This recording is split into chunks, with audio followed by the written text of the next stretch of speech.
बच्चों, आज हम लोग फणीश्वर नाथ रेणु द्वारा लिखित पहलवान की ढोलक नामक पाठ के विषय में पढ़ेंगे। पहलवान की ढोलक नामक पाठ में लेखक फणीश्वर नाथ रेणु ने बताया है कि इस पाठ का नायक लुट्टन पहलवान ढोलक बजा बजा करके गांव में आए महामारी से बचने के लिए लोगों के अंदर नव चेतना का संचार करता था।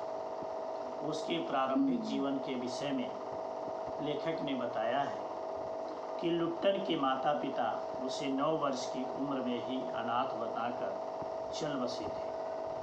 सौभाग्यवश शादी हो चुकी थी, वरना वह भी माँ बाप का अनुसरण करता। जिस समय उसके माता पिता चल बसे थे, संजोग से लुट्टन की शादी हो गई थी, नहीं तो वो भी उन्हीं के राह पर चला जाता।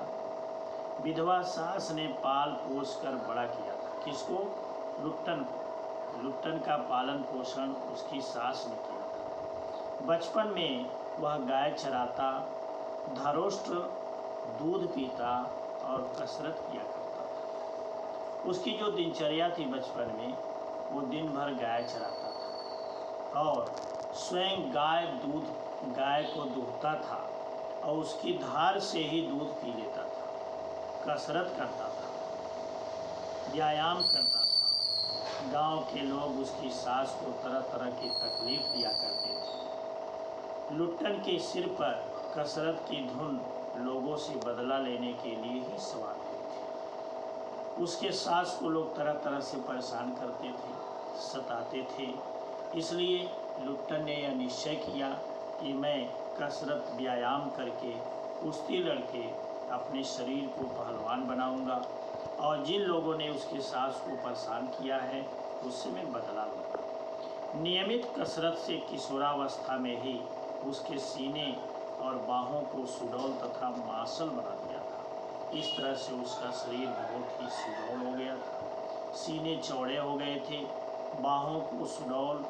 बाहें सुडौल और मार्शल बन गई थी। जवानी में कदम रखते ही वह गांव में सबसे अच्छा पहलवान समझा जाने लगा था। किशोरावस्था के बाद लुट्टन ने जब युवावस्था में प्रवेश किया तो उस समय उसकी स्थिति गांव में एक पहलवान के रूप में हो गई थी। लोग उससे डरने लगे और वह दोनों हाथों को दोनों 45 डिग्री की दूरी पर फैलाकर पहलवानों की भांति चलता था। पूरा एकदम जैसे पहलवान, जैसे कोई शेर चलता है, उस तरह से दोनों हाथों को फैलाकर पहलवानों की भांति वो गांव में घूमने लगा था। वह कुश्ती भी लड़ता था और इस तरह से नियमित वो कुश्ती लड़ता था। कई लोगों को कुश्ती में परास्त करता था। इस तरह से लुट्टन की पहचान एक लुट्टन पहलवान के रूप में हो गई और लोग उससे डरने लगे थे। इससे संबंधित असाइनमेंट, जिसमें अर्थव्यवस्था संबंधी प्रश्न है, उसको बनाकर मैं व्हाट्सएप पर डाल दे रहा हूँ और उसको आप अपनी कॉपी में लिखें।